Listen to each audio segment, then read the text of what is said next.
നാഥനില്ലാതെ അലയുന്നൊരു സ്ഥിതിയിലേക്ക് എത്തി. അതിനൊരു പരിഹാരം ഉണ്ടാകണം. കാരണം 10, 30, 10, 40 വർഷക്കാലം ചോര നീരാക്കി കെമിക്കൽ വ്യവസായങ്ങളിലെല്ലാം പണിയെടുക്കുന്ന തൊഴിലാളികൾ തീരാ രോഗികളായി പുറത്തേക്ക് പോകുമ്പോൾ അവർ പണിയെടുത്ത ശമ്പളത്തിൽ നിന്നൊരു ഭാഗം പിടിച്ചു വച്ചുകൊണ്ട് അവർക്ക് ഭാവിയിൽ ജീവിക്കാൻ ആവശ്യമായ ഒരു തുച്ഛമായ തുകയെങ്കിലും പെൻഷൻ വേണമെന്ന നിലക്ക് കേന്ദ്ര ഗവൺമെന്റ് 95-ൽ ആവിഷ്കരിച്ചൊരു പദ്ധതിയാണ് ഈ പെൻഷൻ പദ്ധതി.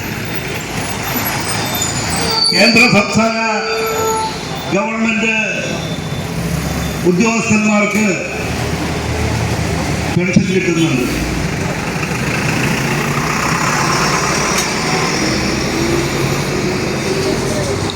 അങ്ങനെ അവർക്ക് പെൻഷൻ കിട്ടുമ്പോൾ അവരുടെ പെൻഷൻ അവരുടെ ശമ്പളത്തിൽ നിന്ന് മാറ്റിവെക്കപ്പെട്ട തുകയല്ല, സർക്കാർ ഖജനാവിൽ നിന്ന് നേരിട്ട് കൊടുക്കുന്ന തുകയാണ് കേന്ദ്ര സംസ്ഥാന ഗവൺമെന്റ് ജീവനക്കാർക്ക് കൊടുക്കുന്നത്. എന്നാൽ പൊതുമേഖലാ സ്ഥാപനങ്ങളിൽ പണിയെടുക്കുന്ന, സ്വകാര്യ മേഖലാ സ്ഥാപനങ്ങളിൽ പണിയെടുക്കുന്ന, സംസ്ഥാന പൊതുമേഖലയിലും കേന്ദ്ര പൊതുമേഖലയിലും എല്ലാം പണിയെടുക്കുന്ന സാധാരണ തൊഴിലാളികൾക്ക് അവരുടെ ശമ്പളത്തിൽ നിന്ന് മാറ്റിവെക്കപ്പെട്ട വേതനത്തിന്റെ പലിശ പോലും നൽകാൻ കഴിയാത്ത വിധമാണ് 95-ൽ ഈ സ്കീം ഉണ്ടാക്കിയത്.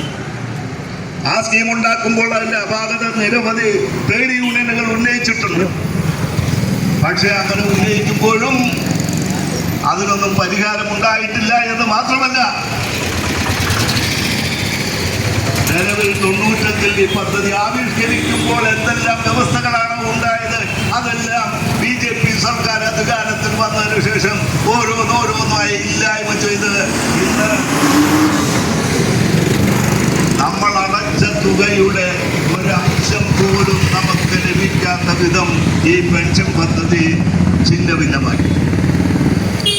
അതുകൊണ്ടാണ് ഇപ്പോൾ കമ്പനിയിൽ നിന്ന് പുറത്തിറങ്ങിയ നമ്മൾ രാഷ്ട്രീയത്തിന് അതീതമായി ഒറ്റക്കെട്ടായി ഈ ഗേറ്റിൽ സംഘടിച്ചിട്ടുള്ളത്.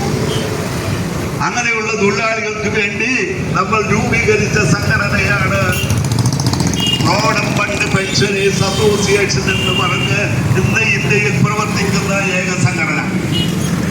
ആ സംഘടനയിൽ രാഷ്ട്രീയമില്ല. CITക്കാരുണ്ട്, INTUCക്കാരുണ്ട്, AITUCക്കാരുണ്ട്, BJPക്കാരുണ്ട്. അങ്ങനെ നിരവധി തൊഴിലാളികൾ സംഘടന നോക്കാതെ ഇതിന്റെ കൊടിക്കീഴിൽ അണിനിരന്നിരിക്കുകയാണ്. അത് വേണ്ടേ നമുക്ക്? അകത്തുണ്ടായപ്പോൾ നമ്മളെ നോക്കാനും നമുക്ക് സംഘടിക്കാനും നിരവധി നേതാക്കൾ ഉണ്ടായെങ്കിലും പുറത്തു വന്നപ്പോൾ നമുക്ക് നമ്മളെ നോക്കാനും നമ്മളുടെ കാര്യം പറയാനും ആരില്ലാത്തൊരവസ്ഥയിൽ നമ്മൾ രാഷ്ട്രീയം നോക്കാതെ ഒറ്റക്കെട്ടായി സംഘടിച്ചേ മതിയാകും. അതാണ് ഇന്നിവിടെ നടക്കുന്നത്. വിശദമായി നമ്മുടെ ഇതിനെ സംബന്ധിച്ച് വളരെ